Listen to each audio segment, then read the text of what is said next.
Hello friends, आप Mukesh Goyal. I hope कि आप सारे बहुत अच्छे हैं। और फ्रेंड्स, हम बात कर रहे थे अपनी यूनिट नंबर 4 इन्वायरमेंटल जियोसाइंस के बारे में बात कर रहे थे। और इसका एक बहुत अच्छा टॉपिक है, that is cation exchange capacity and mineralogical control. तो हम कैटायन एक्सचेंज कैपेसिटी के बारे में पढ़ेंगे, जो यूजीसी नेट के पेपर के लिए बहुत इंपॉर्टेंट है, और अदर कॉम्पिटिटिव एग्जाम्स जहाँ पे इन्वायरमेंटल साइंस पूछी जाती है वहाँ भी बहुत इंपॉर्टेंट है। तो मैं बता देता हूँ, कैटायन एक्सचेंज कैपेसिटी को शॉर्ट में हमेशा CEC लिखा हुआ होता है, ये ध्यान रखना, कैटायन एक्सचेंज कैपेसिटी। ठीक है, यानी कि ये सोइल की हम स्टडी, जो CEC है वो सोइल की स्टडी करते हैं। तो इसका मतलब जो सोइल है उसकी कितनी कैपेसिटी है, कितनी क्षमता है आयन को एक्सचेंज करने की, और कौन से आयन को, कैटायन को। इससे क्या होगा, जितनी ज्यादा किसी भी सोइल की कैटायन एक्सचेंज करने की कैपेसिटी ज्यादा होती है, तो इसकी सीधा सा एक मतलब हम लगा सकते हैं कि किसी भी प्लांट के लिए न्यूट्रिएंट की अवेलेबिलिटी वहां पे अच्छी है। या फिर हम कहीं ना कहीं ये भी रिलेट कर सकते हैं कि CEC जहां थोड़ी ज्यादा रहती है, वहां कहीं ना कहीं जो वाटर होल्डिंग कैपेसिटी होती है उस सोइल की वो ज्यादा रहती है। ठीक है, यहां से कई तरह के क्वेश्चंस पूछे जाते हैं, हम बात करेंगे। तो आपका मतलब तो आप समझ गए हो कि कोई भी सोइल है उसकी कैटायन एक्सचेंज करने की कैपेसिटी क्या है, क्षमता क्या है, किस तरह के वो, उसमें कितनी क्षमता है कि वो कैटायन को एक्सचेंज कर सके। ठीक है, यानी कि मूवेबल होंगे तभी एक्सचेंज होंगे, मूवेबल होंगे तभी प्लांट्स में जाएंगे ना, तो बड़ी अच्छी बात होगी ये। ठीक है, तो इससे पहले कि हम CEC को बड़ा अच्छे से डिटेल में पढ़ने से पहले हम बेसिक बात कर लेते हैं। जैसे आपने देखा कैटायन, तो कैटायन का मतलब क्या होता है ये हमें पता होना चाहिए। एक्सचेंज कैपेसिटी का मतलब तो पता है आपको, कैटायन का वास्तव में मतलब क्या होता है। तो यहां पे देखो एक शब्द आया है आयन। ठीक है, और आप सुनते हैं डेली लाइफ में आयन होता है, चार्ज होता है। तो आयन और चार्ज क्या होता है, आयन और चार्ज में क्या डिफरेंस होता है, तो ये एक बेसिक सी बात है, आप ध्यान रखना। आयन क्या होते हैं, जो चार्ज पार्टिकल्स होते हैं उनको आयन बोलते हैं। जिन पार्टिकल्स पे चार्ज आ जाता है उस पार्टिकल को क्या बोलते हैं, आयन बोलते हैं। और आपको पता है चार्ज कब आता है, आपको पता है जब वो इलेक्ट्रॉन दे देता है तो पॉजिटिव चार्ज आता है, और जब इलेक्ट्रॉन ले लेता है कोई भी पार्टिकल तो उस पर नेगेटिव चार्ज आ जाता है, ऋणी हो जाता है। यही तो बात है ना।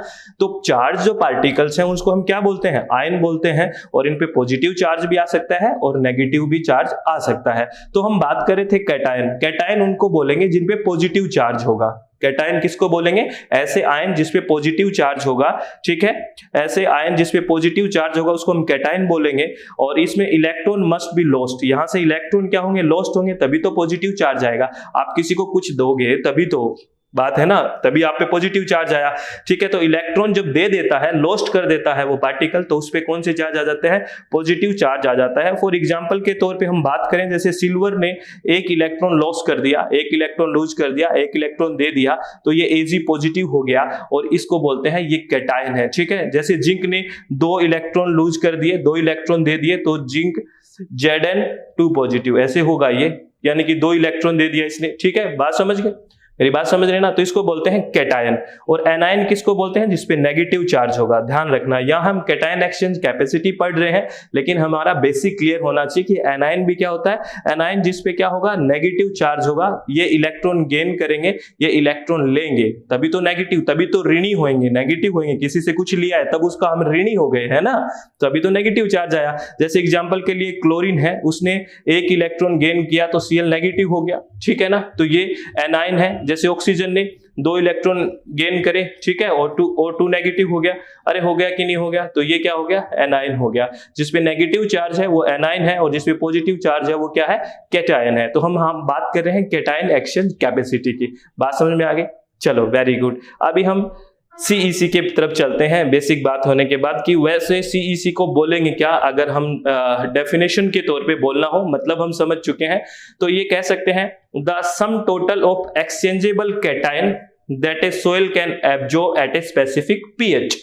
आपको पता है जैसे pH वेरी होगा तो CEC भी बहुत वेरी होगा। तो किसी पर्टिकुलर pH पे कितना एक्सचेंज कैटायन या फिर सोइल कितना एब्जॉर्ब करती है, कितनी कैपेसिटी होती है, वो उसका क्या है, CEC है।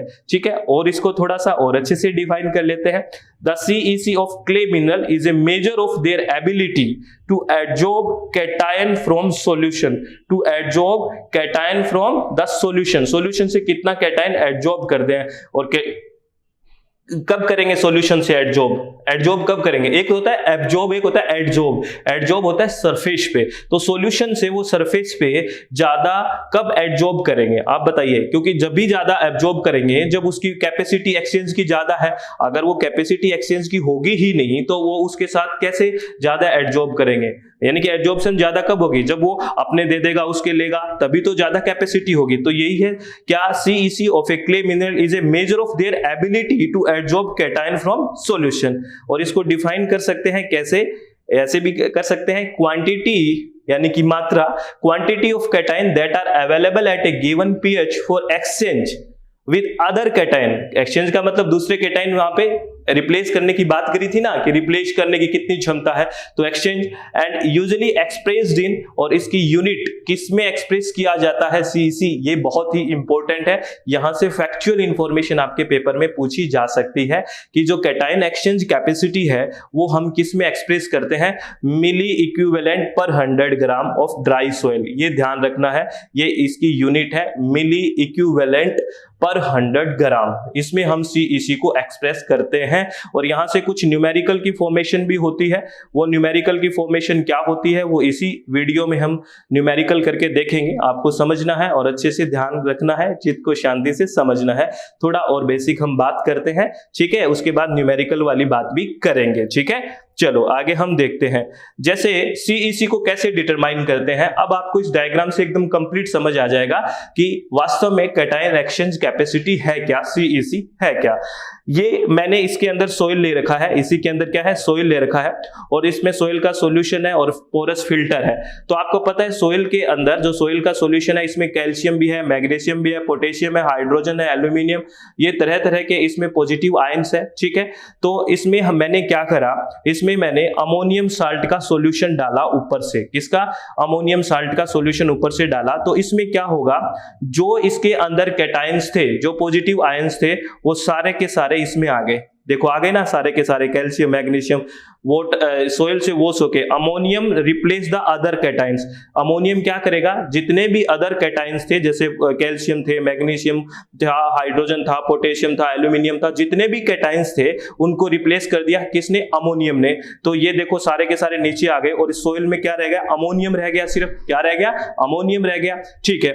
After removing excess of ammonium salt solution, soil is again leached with potassium salt. अब दोबारा क्या करा, यहाँ पे अमोनियम आ गया सब में, अब मैंने पोटेशियम साल्ट डाला, के पॉजिटिव है ना, इस पे भी पोटेशियम साल्ट डाला मैंने, और पोटेशियम साल्ट ने क्या करा, सारे के सारे जो ये अपने अमोनियम आयन थे इसको नीचे ले आया, ये वॉश आउट कर दिया, और सोइल के साथ कौन जुड़ गया? पोटेशियम आयन जुड़ गया, ठीक है ना। तो इसमें जो कंसंट्रेशन हमारे पास आई है, जो मात्रा आई है, जो क्वांटिटी आई है अमोनियम की, उसको हम मेजर कर लेंगे और इससे पता लग जाएगा कि सोइल की कितनी एक्सचेंज कैपेसिटी है। एक्सचेंज हुआ है ना इसमें, देखो पहले ये सारे के सारे पॉजिटिव कैटायंस थे, इसको अमोनियम ने रिप्लेस करा, ये अमोनियम आ गया, फिर अमोनियम को पोटेशियम ने रिप्लेस करा, ठीक है। यहाँ पे सोइल में पोटेशियम आ गया और अमोनियम आ गया। तो इसका मतलब ये जो रिप्लेस हुआ है अमोनियम, ये कितना हुआ है? अगर इसको हम मात्रा देख लें, इसको हम देख लें कि कितना इसने रिप्लेस किया है, तो सीधी सी बात है वो उस सोइल की कैटायन एक्सचेंज कैपेसिटी है, वो कितना एक्सचेंज करता है, क्योंकि इसने पोटेशियम ने इसको अमोनियम को रिप्लेस कर दिया, तो एक्सचेंज कर रहे हैं ना, तो सोइल की कितनी कैपेसिटी है वो पता लग जाएगा। अगर हम इसकी क्वांटिटी को डिटरमाइन कर लें, इसको मेजर कर लें, तो हमें पता लग जाएगा कि उस सोइल की CEC कितनी है, कैटायन एक्सचेंज कैपेसिटी कितनी है। बात समझ में आई कि नहीं आई? तो यही है, ammonium washed into lower container, the concentration of ammonium will be determined which is CEC of the soil. वही CEC होगी सोइल की। समझ में आ गया होगा ना, इतनी तो कोई डिफिकल्ट बात है ही नहीं, ठीक है ना। अब हमने बात की थी कि CEC का जो हम यूनिट है या एक्सप्रेस करते हैं वो मिली इक्विवेलेंट पर 100 ग्राम करते हैं। वैसे एक दूसरी यूनिट है, अनदर यूनिट भी यूज करते हैं, that is the centimoles of charge per kilogram of soil. इसको ऐसे लिखते हैं, centimoles of charge per kilogram, इसमें भी ये भी लिख देते हैं, ठीक है ना। और अभी ये भी यूज होती है और वो भी मिली इक्विवेलेंट पर 100 ग्राम भी यूज होती है, ठीक है, ध्यान रखना है, सेंटीमोल्स पर किलोग्राम भी यूज होती है। एक एग्जाम्पल के तौर पे अगर आपको कोई ऐसा लिख दे, CEC ऑफ 15 सीमोल C पर किलोग्राम, इसका मतलब क्या है? सेंटीमोल्स चार्ज पर किलोग्राम है, CEC ऑफ 15 सीमोल C केजी यानी कि सेंटीमोल्स ऑफ चार्ज पर किलोग्राम। इसका मतलब है कि 1 किलोग्राम सोइल है ना, वो होल्ड कर सकती है 15 सेंटीमोल्स ऑफ पॉजिटिव आयंस। ये ध्यान रख लेना। अगर आपने ये लिखा हुआ है ना CEC ऑफ 15 सेंटीमोल्स पर किलोग्राम, इसका मतलब क्या है कि 1 किलोग्राम जो सोइल है वो क्या कितने पॉजिटिव आयन होल्ड कर सकती है? वो होल्ड कर सकती है 15 सेंटीमोल चार्ज वो होल्ड कर सकती है। ये बात आपको ध्यान रखनी है। बिल्कुल सिंपल सी बात है। ये इस स्टेटमेंट को हमने क्या करा है, डिस्क्राइब किया है कि ये इतनी बात कह क्या रही है। बस समझ में आ गई ना बात? चलो ठीक है। अगर हम नेक्स्ट बात करें, अगर आपको कोई कहे कि मिली इक्विवेलेंट पर 100 ग्राम और सेंटीमोल चार्ज पर किलोग्राम में क्या रिलेशन है, तो आपको ये नोट संभाल के रखना है। 1 मिली equivalent per 100 kilogram is equal to 1 centimole charge per kilogram. ये इनका एक रिलेशन है, ये आपको ध्यान रखना है। ठीक है, रहे तो बहुत अच्छी बात है, नहीं रहे तो भी अच्छी बात तो नहीं है, याद रखनी है। ठीक है, अब मैं इस टेबल में आपको दिखा रहा हूं कि ग्राम इक्विवेलेंट कैसे क्या होता है। ग्राम इक्विवेलेंट बात करी ना, मिली इक्विवेलेंट की बात करी थी, तो ग्राम इक्विवेलेंट क्या होता है इसके बारे में हम बात करेंगे कि कैसे निकालते हैं। ठीक है, तो यहाँ पे एक टेबल है, उस टेबल के अंदर ऐसे कैटायन और एनायन लिखे हुए हैं जो, और ऐसे कंपाउंड लिखे हुए हैं जो सोइल के लिए बहुत इंपॉर्टेंट है, और उनका ग्राम इक्विवेलेंट क्या है। ठीक है ना, मेरी बात समझना। यहां से मैं जब शुरू में बात कर रहा था ना कि कुछ न्यूमेरिकल पोर्शन से भी पूछा जाता है, तो न्यूमेरिकल यहां हम न्यूमेरिकल भी करेंगे। अगर आपको ये समझ में आ गया कि ग्राम इक्विवेलेंट निकलता कैसे है, इसी पे बेस्ड कुछ न्यूमेरिकल्स आते हैं, तो आपको शायद समझ में आ जाएगा। ठीक है ना, अच्छे से चित्त को रिलैक्स करके शांति से सुनना। ठीक है, यहां पे मैंने क्या लिखा हुआ है मैं बता रहा हूं कि कुछ इंपॉर्टेंट कैटायन है, more important cation and anion और कंपाउंड जो सोइल में होते हैं, उनका हमें ग्राम इक्विवेलेंट देखना है कितना है या कैसे निकालते हैं। ठीक है, ऐसे कैटायन है जैसे सोइल में मिलते हैं, जैसे hydrogen H positive, sodium positive, potassium positive, ठीक है ना, K पॉजिटिव है ना, NH4 पॉजिटिव, ये सारे के सारे आपको ध्यान रखने हैं। जैसे CaCl2, कैल्शियम कार्बोनेट, ठीक है, ये कंपाउंड हो गए। तो ये सारे के सारे वो ऐसे कैटायन, एनायन और कंपाउंड है जो क्या है, इंपॉर्टेंट है सोइल के लिए। ठीक है ना, बहुत जरूरी है। तो इनका ग्राम इक्विवेलेंट वेट कैसे निकालते हैं, मैं बार बार बोल रहा हूं आपसे, न्यूमेरिकल पोर्शन में पूछा जाता है, कोई वैल्यू दे देते हैं और पूछते हैं कि इसका ग्राम इक्विवेलेंट वेट क्या होगा। जब हम कोई एक्सपेरिमेंट करते हैं, जब पीएचडी में भी आप करोगे तो ग्राम इक्विवेलेंट वेट निकालना होता है। वो कैसे निकालते हैं मैं बताने की कोशिश कर रहा हूं, उसको समझने की आप भी कोशिश करना। तो सबसे पहले क्या करते हैं, एटॉमिक वेट और ग्राम फॉर्मूला वेट लेते हैं यहाँ पे। तो इसका वेट कितना है, H, हाइड्रोजन का 1 हो गया, सोडियम का कितना है 23 हो गया। पीरियोडिक टेबल पढ़ी है ना आपने, ठीक है ना, उसका फॉर्मूला वेट होगा, या फिर इसका अगर एटम है तो एटॉमिक वेट हो गया। फॉर्मूला का मतलब है जैसे अमोनियम 4 है तो इसमें सारा वेट जुड़ेगा ना, किसका, इसका नाइट्रोजन के भी जुड़ेगा, हाइड्रोजन का भी जुड़ेगा, तो कितना हो गया 17 + 1 18 हो गया।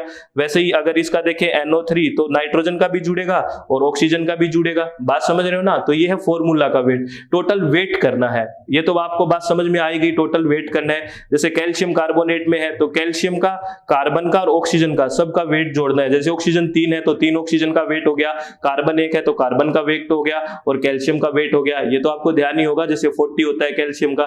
ठीक है, बात समझ में आ रही है ना। ये तो पीरियोडिक टेबल में होता है ना, एटॉमिक नंबर और एटॉमिक मास, उसकी बात कर रहा हूं। तो एटॉमिक मास आपको पता ही होता है, तो ये ध्यान रखना, ये इंपॉर्टेंट है जिनके मैंने यहाँ लिख दिए हैं। ठीक है, कैल्शियम कार्बोनेट का भी लिख दिया। जैसे Cl का 35 होता है ना, एटॉमिक नंबर तो कितना होता है 17 होता है, और एटॉमिक मास आपको पता है Cl का 35 होता है। इसी का समझा देता हूं, जैसे कैल्शियम CaCl2 है तो कैल्शियम का कितना होता है 40, और Cl2 है यानी कि 2 है Cl, तो 2 है तो 1 का होता है 35 है ना एटॉमिक मास, तो 2 का कितना हो गया 70, तो यानी कि 110 हो गया। इसका फॉर्मूला वेट कितना हो गया 110, तो 110 आ गया। ये तो क्या निकालना है, ये मैं बता रहा हूं ग्राम इक्विवेलेंट वेट कैसे निकालता है। तो सबसे पहले तो आपको फॉर्मूला वेट निकालना है कि उस फॉर्मूले का वेट कितना है, ठीक है ना, एटॉमिक मास से निकाल लिया। उसके बाद आपको देखना है कि उस पे वैलेंसी कितनी है, वैलेंसी का मतलब चार्ज कितना है, ठीक है ना, वैलेंसी और total number of cation charge in compound कितना है। जैसे इसमें 1 पॉजिटिव है H पॉजिटिव तो 1 है, इस पे सोडियम पॉजिटिव 1 ही है तो यहाँ है, तो इसमें इधर देखो कि एल्यूमिनियम पे 3 है तो 3 आ गया, अरे बात समझ रहे हो ना, कितने पॉजिटिव चार्ज हैं वो देखना है। समझ में आ गया, कितने पॉजिटिव चार्ज हैं वो देखना है। जैसे इस पे 1 है, इस पे देखो CaCl2 पे कितना आएगा, 2 आएगा CaCl2 पे, क्योंकि Cl2 नेगेटिव 2 है ना, 1 पे 1 होता है तो 2 पे 2 गया, तो इसको बैलेंस तभी होगा तब यहाँ 2 पॉजिटिव होगा। सीधी सी बात है, अरे समझ में आ रहा होगा। तो ये वैलेंसी है, ये चार्ज है, ठीक है। तो ये पता लग गया आपको क्या है, उसका पूरा का पूरा फॉर्मूला का जो वेट है वो है, और ये ऊपर उसकी चार्ज कितना है, वो वैलेंसी कितनी है, वैलेंसी बोलते हैं, वो कितना है सब पे, वो पता हो गया। अब क्या करना है आपको, जो ये फॉर्मूला का जो वेट आया है उसमें वैलेंसी का भाग देना है, तो वो क्या आ जाएगा, ग्राम इक्विवेलेंट वेट आ जाएगा। मैं आपको क्वेश्चन भी करके दिखा दूंगा, लेकिन ये ध्यान रखना, जो ये आपके पास फॉर्मूले का वेट आया है उसमें वैलेंसी का क्या देना है, हमें डिवाइड करना है, और उधर क्या आ जाएगा, ग्राम इक्विवेलेंट वेट आ जाएगा। जैसे 23 में 1 का भाग दिया 23 आ गया, ठीक है। इसमें 2 का देखो 24 में 2 का भाग दिया कितना आ गया, 12 आ गया, ठीक है। जैसे 110 में 2 का भाग दिया तो 55 आ गया। अरे आ गया कि नहीं आ गया। तो एटॉमिक जो वेट या फिर जो मोलिकुलर वेट या फिर फॉर्मूला वेट है उसके हम डिवाइड करते हैं, क्या उस पे वैलेंसी कितनी है, यानी कि उस पे चार्ज कितना है, उससे उसको डिवाइड करते हैं, तो हमारे पास क्या आ जाएगा, ग्राम इक्विवेलेंट वेट आ जाएगा, ठीक है। ऐसे निकालते हैं ग्राम इक्विवेलेंट वेट, ठीक है। बात समझ में आ गई। चलो मैं आपको कुछ 2 न्यूमेरिकल करवा देता हूं, उससे आपको ज्यादा समझ में आ जाएगा। The gram equivalent weight of an element forming a simple ion potassium and calcium is equal to its gram atomic weight divided by its valency. देखो इसके एग्जांपल के तौर पे आपने दे दिया कि एल्यूमिनियम Al3 पॉजिटिव है और उसका वेट है 27 ग्राम। कितना है, 27 ग्राम।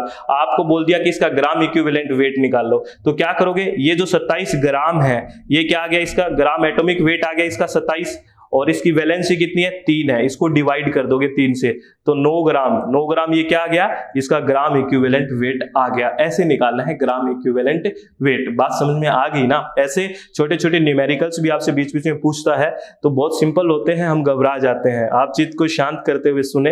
एक एग्जाम्पल और ले लेते हैं। लैंग्वेज इतनी बड़ी आती है लेकिन आपसे पूछ ये रहा है कि CaCl2 कैल्शियम क्लोराइड का ग्राम इक्विवेलेंट वेट कितना होगा। CaCl2 कैल्शियम क्लोराइड का ग्राम इक्विवेलेंट वेट क्या होगा। तो कैसे निकालेंगे ग्राम इक्विवेलेंट, पहले इसका जो फॉर्मूला वेट निकालेंगे। तो कैल्शियम का कितना होता है 40, Cl का आपको बताया था 1 का कितना होता है 35, 2 का कितना हो गया 70। देखो 35 इंटू 2 कर रखा है 70, तो टोटल कितना हो गया 110 ग्राम हो गया। और 110 ग्राम में हमें किसकी वैलेंसी का भाग देना है, तो वैलेंसी यानी कि चार्ज का, और CaCl2 पे चार्ज कितना है 2 पॉजिटिव आ गया ना कैल्शियम पे।